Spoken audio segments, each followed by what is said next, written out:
The Edomites will be the ruling kingdom on earth at the time of Christ's return. I'm just going to read Genesis 36 and verses 8 and 9. Thus dwelt Esau in Mount Seir. Esau is Edom. And these are the generations of Esau, the father of the Edomites in Mount Seir.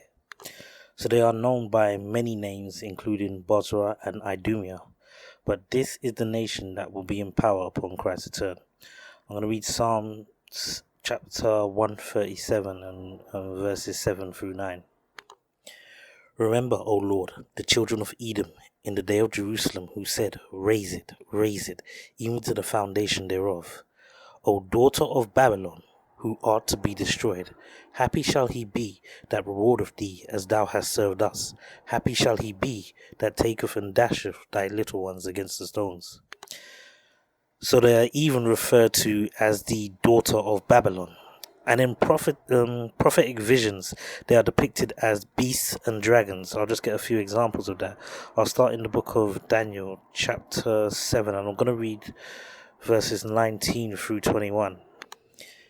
Then I would know the truth of the fourth beast, this is a kingdom on earth, which was diverse from all the others, exceeding dreadful, whose teeth were of iron, and his nails of brass, which devoured, brake in pieces, and stamped the residue with his feet. Verse 20. And of the 10 horns that were in his head, and of the other which came up, and before whom 3 fell, even of that horn that had eyes, and the mouth that spake very great things, whose look was more stout than his fellows. So these are 10 nations coming out of that kingdom, and it's talking about one of them that 3 fell before. This is talking about America, as France, UK and Spain was how they gained their independence. Verse 21. And I beheld, and the same horn made war with the saints and prevailed against them. This is referring to what they did to the natives and to the slaves. I'm going to show that they're also referred to as a dragon, so we'll go to Revelation chapter 12 and verse 3. And there appeared another wonder in heaven, and behold, a great red dragon, having 7 heads and 10 horns, and the 7 crowns upon his head. So here again we see 10 nations arising from this European power structure. I'll jump down to verse 17. And the dragon was wroth with the woman, this is Israel, and went to make war with the remnant of her seed, which keep the commandments of God and have the testimony of Jesus Christ. So we see this power structure will persecute the Israelites that keep the commandments. We need to understand the names that they are known by and how they are seen in visions to understand how they are in control at the time of Christ's return. I'm going to read the book of 2nd Ezra chapter 6, and I'm going to read verses 7 through 9. This is Ezra asking God questions. Then answered I and said, what shall be the parting asunder of the times? Or when shall be the end of the first and the beginning of it that followeth?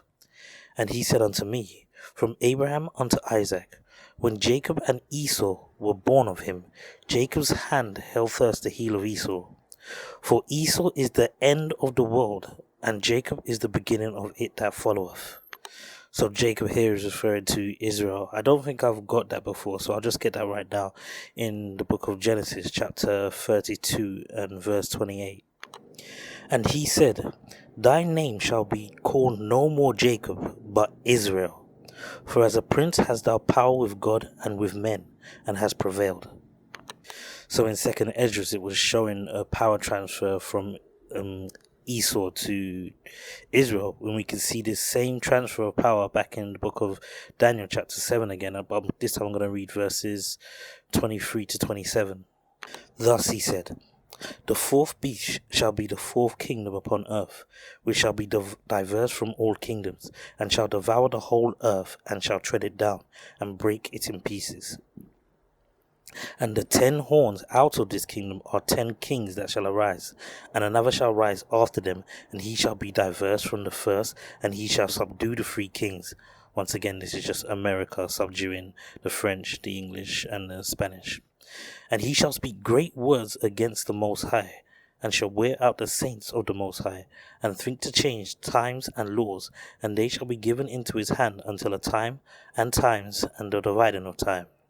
But the judgment shall sit, and they shall take away his dominion, to consume and to destroy unto the end. And the kingdom and dominion and the greatness of the kingdom under the whole earth shall be given to the people of the saints of the Most High, whose kingdom is an everlasting kingdom, and all dominions shall serve and obey him. So the next kingdom to rule on earth will be the kingdom of Israel. We can also see this in the book of Isaiah chapter 63, and I'm going to read verses 1 to 4. Who is this that cometh from Edom, with dyed garments from Bozrah? This that is glorious in his apparel, travelling in the greatness of his strength. I that speak in righteousness, mighty to save. Wherefore art thou red in thine apparel, and thy garments like him that treadeth the winefat? I have trodden the winepress alone, and of the people there was none with me. For I will tread them in mine anger, and trample them in my fury, and their blood shall be sprinkled upon my garments, and I will stain all my raiment. For the day of vengeance is in mine heart, and the year of my redeemed is come. So here we see that Christ's garment is going to be stained red with the blood of the Edomites in the destruction of America. We'll read next Lamentations chapter 4 verses 21 and 22. Rejoice and be glad, O daughter of Edom, that dwellest in the land of Uz. Uz is just another way of saying Babylon. The cup also shall pass through unto thee. Thou shalt be drunken, and shalt make thyself naked. The punishment of thine iniquity is accomplished, O daughter of Zion. He will no more carry thee away into captivity. He will visit thine iniquity, O daughter of Edom. He will discover thy sins. So the Bible is clear that our judgment will be passed on to them, and rulership passed on to us. Now let me make a side note very quickly to say the Bible does have an happy ending. We'll get that in Revelation 22 verses 1 and 2. And he showed me a pure river of water of life, clear as crystal, proceeding out of the throne of God and of the Lamb. So this is God's power with Christ as our King. In the midst of the street of it, and on either side of the river, was there a tree of life, which bare 12 manner of fruits, and yielded her fruit every month. And the leaves of the tree were for the healing of the nations. So these are the 12 tribes eventually healing the other nations. I'll read the book of Isaiah chapter 49 and verse 6. And he said, It is a light thing that thou shouldest be my servant, to raise up the tribes of Jacob, and to restore the preserved of Israel. I will also give thee for a light to the Gentiles, that thou mayest be my salvation unto the end of the earth. So when this is all over, we will end up as a light to the other nations, as it also states in Acts chapter 13 and verse 47.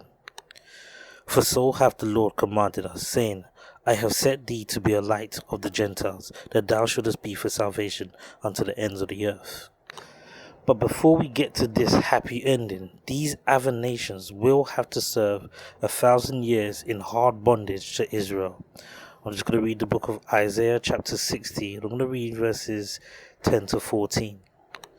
This is addressing the Israelites. And the sons of strangers shall build up thy walls. This is the other nations. And their kings shall minister unto thee. For in my wrath I smote thee, but in my favour have I had mercy on thee. Therefore thy gates shall be open continually. They shall not be shut day or night, that men may bring unto thee the forces of the Gentiles, and that their kings may be brought. For the nation and kingdom that will not serve thee shall perish. Yea, those nations shall be utterly wasted. The glory of Lebanon shall come unto thee, the fir tree, the pine tree, and the box together, to beautify the place of my sanctuary, and I will make the place of my feet glorious. The sons also of them that afflicted thee shall come bending unto thee, and all they that despise thee shall bow themselves down at the soles of thy feet. And they shall call thee the city of the Lord, the Zion of the Holy One of Israel. And this vision is a part of the gospel, which is explained in the next chapter. I'll start from verse 1. The Spirit of the Lord God is upon me, because the Lord have anointed me to preach good tidings, which is the gospel, unto the meek. He hath sent me to bind up the brokenhearted, to proclaim liberty to the captives, the Israelites, and the opening of the prison to them that are bound, to proclaim the acceptable year of the Lord, and the day of vengeance of our God, to comfort all that mourn. But we're going to find out who mourns in the next verse. To appoint unto them that mourn in Zion, to give unto them beauty for ashes, the oil of joy for mourning, the garment of praise for the spirit of heaviness, that they might be called trees of righteousness, the planting of the Lord, that he might be glorified. And they shall build the old waste. And we know from the last chapter that means the other nations. They shall raise up the former desolations, and they shall repair the waste cities, and desolations of many generations. And strangers shall stand and feed your flocks, and the sons of the alien shall be your ploughmen and your vine dressers, that means our slaves. But ye shall be named the priests of the Lord. Men shall call you the ministers of our God. Ye shall eat the riches of the Gentiles, and in their glory shall ye boast yourselves. For your shame ye shall have double, and for confusion they shall rejoice in their portion. Therefore in their land they shall possess the double. Everlasting joy shall be unto them. So they will be made to serve double the amount of hard bondage that we did. I'm just going to read the book of Jeremiah, chapter 16, verses 17 and 18. For mine eyes are upon all their ways. They are not hid from my face, neither is their iniquity hid from mine eyes. And first I will recompense their iniquity and their sin double, because they have defiled my land. They have filled mine inheritance with the carcasses of their detestable and abominable things. So this is the correct order of prophecy that we see in the Bible of things to come, except for one thing. Edom will be completely destroyed after this 1,000 years. I'll just get that in the book of Obadiah, chapter 1 and verse 18. And the house of Jacob shall be a fire, that's the southern kingdom, and the house of Joseph a flame, the northern kingdom, and the house of Esau for stubble, and they shall kindle in them and devour them, and there shall be I'll read that again. And there shall not be any remaining of the house of Esau, for the Lord hath spoken it. So the Edomites will be completely wiped out, and we can read that as well in Isaiah chapter 14, verses 21 and 22. Prepare slaughter for his children for the iniquity of their fathers, that they do not rise, nor possess the land, nor fill the face of the world with cities. For I will rise up against them, saith the Lord of hosts, and cut off Babylon the name, this is the Edomites, and the remnant, and son and nephew, saith the Lord. So all the men of their nation will be cut off. And I'm just going to read also Psalms chapter 109. I'm going to read from verse 6. Set thou a wicked man over him, and let Satan stand at his right hand. This is showing that Satan does his work through the Edomites. But I'll just jump down to verse 12 and I'm going to read to 15. Let there be none to extend mercy unto him, neither let there be any to favour his fatherless children. Let his posterity be cut off, and in the generation following, let their name be blotted out. Let the iniquity of his fathers be remembered with the Lord, and let not the sin of his mother be blotted out. Let them be before the Lord continually, that he may cut off the memory of them from the earth. So this is why the ruling class or secret societies, or those that we would call the illuminati, know that they are the Edomites and work hard to hide it. You can look at thousands of videos on the Illuminati on YouTube. It's probably the world's worst kept secret. But perhaps they've kept their biggest secret hidden still, which is their biblical identity. The Edomites, the last ruling kingdom on earth, the dragon with 7 heads and 10 horns. Biblical scholars will tell you that this kingdom was destroyed as far back as when the Nabateans took over their original homeland in Petra. Although if you follow the clues, they have carried their architectural style with them everywhere that they have been. But their secrecy has created a far bigger problem for us and will be the main reason for our great tribulation. This small group of elites still belong to a greater nation of people who have no idea that they are Edomites as well. So this last ruling kingdom on earth will include people who you see on a day-to-day basis who have no idea that God has said that he hates them and that they will be wiped from the face of the earth. I'm going to read the book of Romans chapter 9 verses 11 through 13.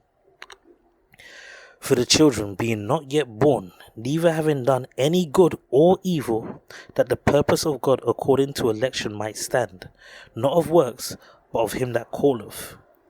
It was said unto her, the elder shall serve the younger. As it is written, Jacob have I loved, but Esau have I hated. So while these twins were both in the womb, innocent, God had already decided that he loved the Israelites and he hated the Edomites. We can't even claim that God is unfair in doing this, because we'll just read verses 14 to 16. What shall we say then? Is there unrighteousness with God? We're asking if it's unfair of God to do this. And then it goes, God forbid. For he saith to Moses, I will have mercy on whom I will have mercy, and I will have compassion on whom I will have compassion. So then it is not of him that willeth, nor of him that runneth, but of God that showeth mercy. Basically, God does whatever he wants. So thinking about these Edomites, these are going to be some of your family, friends, loved ones, co-workers, neighbors, and all of them will be punished for the wickedness of the ruling class, or founding fathers, let's say, of their nation. I'm going to read the book of Luke chapter 8 and verse 17. For nothing is secret that shall not be made manifest, neither anything hid that shall not be known and come abroad. So there will come a time when not only our true identity will be known, but also the true identity of these elites. At that time, these Edomites will have no choice but to confess. Yes, we've ruled for hundreds of years, pulling all the strings behind the scenes without revealing our identity, but we still need to maintain the status quo because you also are Edomites, and if Israelites keep the commandments, we all die. Can you imagine the rage of ordinary people who work 40 plus hours in dead-end jobs, maybe they're Christians and they think of themselves as good people, finding out that they are Edomites and that the God of the Bible plans to destroy them once enough of the Israelites start to keep the commandments? We see this rage in Ezra's vision. I'll go to the book of 2nd Ezra, chapter 16, and I'm going to read verses 67 through to 73. Behold, God himself is the judge. Fear him, leave off from your sins, and forget your iniquities, to meddle no more with them forever. So shall God lead you forth, and deliver you from all trouble. This is Jacob's trouble. For behold, the burning wrath of a great multitude is kindled over you. These are the Edomites and the other nations. And they shall take away certain of you, and feed you, being idle, with things offered unto idols. They're going to try to get us to break the commandments. And they that consent unto them shall be had in derision and in reproach, and trodden under foot. So even if you decide to break the commandments, they're still going to attack you. For there shall be in every place and in the next cities a great insurrection upon those that fear the Lord. They shall be like madmen, sparing none, but still spoiling and destroying those that fear the Lord. For they shall waste and take away their goods and cast them out of their houses. Then shall they be known, who are my chosen, and they shall be tried as gold in the fire. This is what we really need to understand. It's going to be people, the other nations, not supernatural spirits or demons, that we will need to be rescued from before the coming of Christ. They are going to be furious with us, seeing that we would obey God's laws, in spite of the fact it would mean certain death for them. I'm just going to go back to the book of Revelation, chapter 12 and 17 again. And the dragon was wroth with the woman, and went to make war with the remnant of her seed, which keep the commandments of God and have the testimony of Jesus Christ. These Edomites, who do not yet know they are Edomites, will persecute us for keeping the commandments. I'm going to read the book of Amos, chapter 5, verses 18 through 20. Woe unto you that desire the day of the Lord! To what end is it for you? The day of the Lord is darkness and not light. As if a man did flee from a lion, and a bear met him, or went into the house and leaned his hand on the wall, and a serpent bit him. Shall not the day of the Lord be darkness and not light, even very dark, and no brightness in it? You really need to understand what I've explained so far about our great tribulation in Edom, or there is no point in you wishing for the day of the Lord to come. It will only be a painful time for you. I'm going to read the book of Matthew, chapter 10. I'm going to read verses 34 through to 37. This is Christ speaking. Think not that I am come to send peace on earth. I came not to send peace, but a sword. For I am come to set a man at variance against his father, and the daughter against her mother, and the daughter-in-law against her mother-in-law. And a man's foe shall be they of his own household. He that loveth father or mother more than me is not worthy of me, and he that loveth son or daughter more than me is not worthy of me. This sentiment is repeated in the book of Luke, chapter 12, but I'm going to read verses 51 through 53. Suppose ye that I am come to give peace on earth?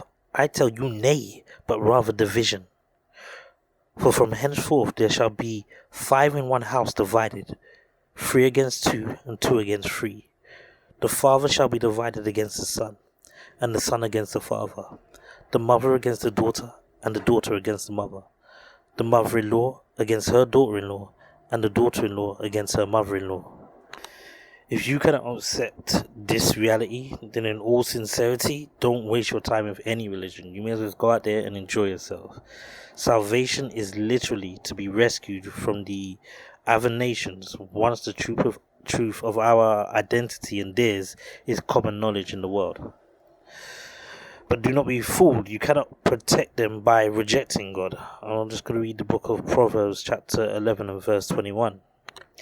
Though hand join in hand, the wicked shall not be unpunished, but the seed of the righteous shall be delivered.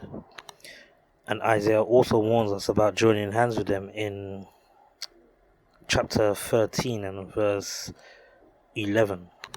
And I will punish the world for their evil. This world is talking about Esau.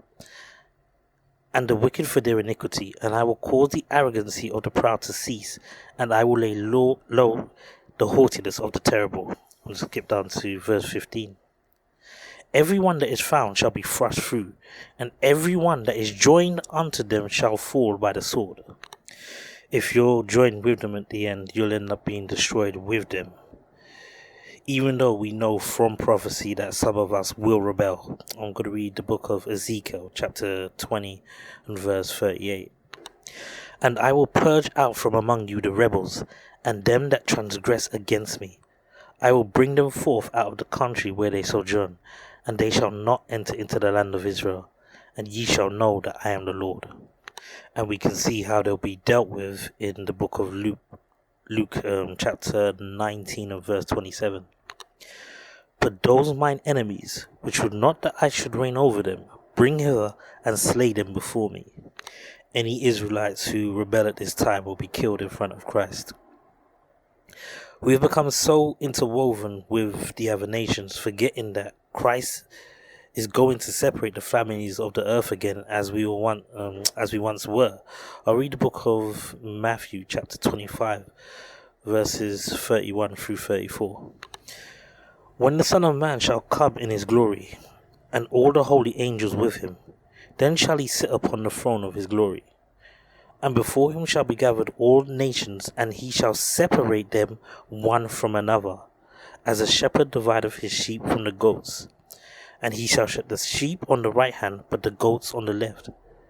Then shall the king say unto them on his right hand, Come, ye blessed of my Father, inherit the kingdom prepared for you from the foundation of the world. So these sheep and goats are different nations. They're not like good and bad. They're not people that have God in their heart and not. It's nations that he's going to separate.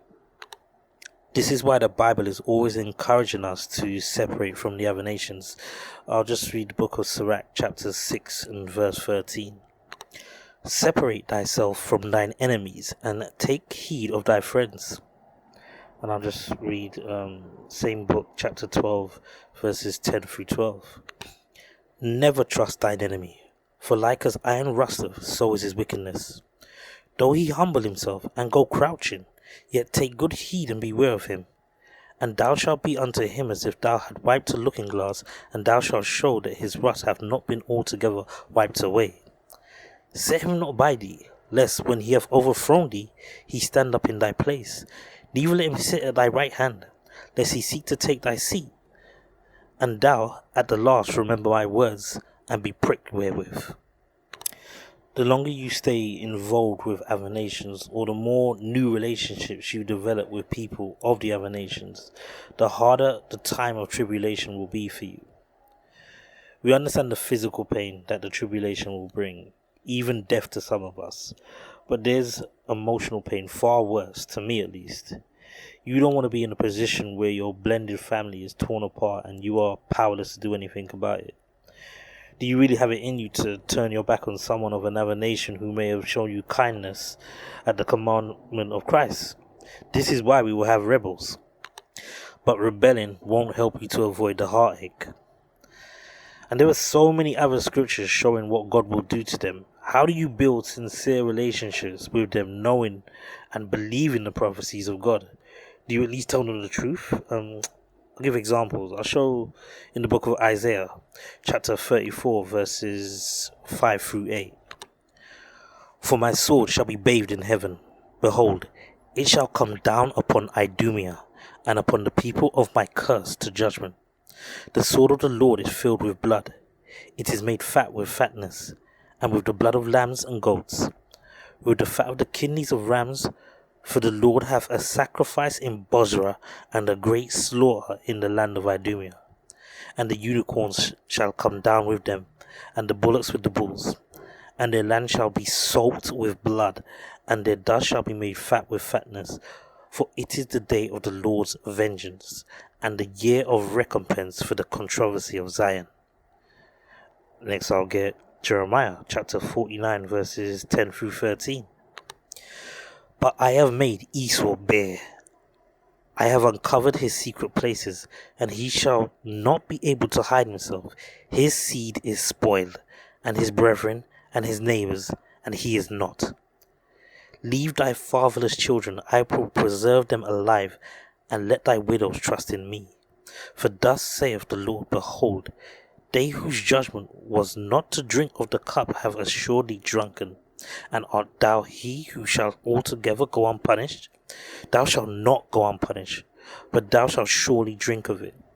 For I have sworn by myself, saith the Lord, that Bozrah shall become a desolation, a reproach, a waste, and a curse, and all the cities thereof shall be a perpetual waste. And Ezekiel chapter 35, I'm going to start at verse 2. Son of man, set thy face against Mount Seir, and prophesy against it, and say unto it, Thus saith the Lord God, Behold, O Mount Seir, I am against thee, and I will stretch out mine hand against thee, and I will make thee most desolate. I'll skip to verse 15. As thou didst rejoice at the inheritance of the house of Israel, because it was desolate, so will I do unto thee. Thou shalt be desolate, O Mount Seir, and all Idumea, even all of it, and they shall know that I am the Lord. I could go on, but you get the point.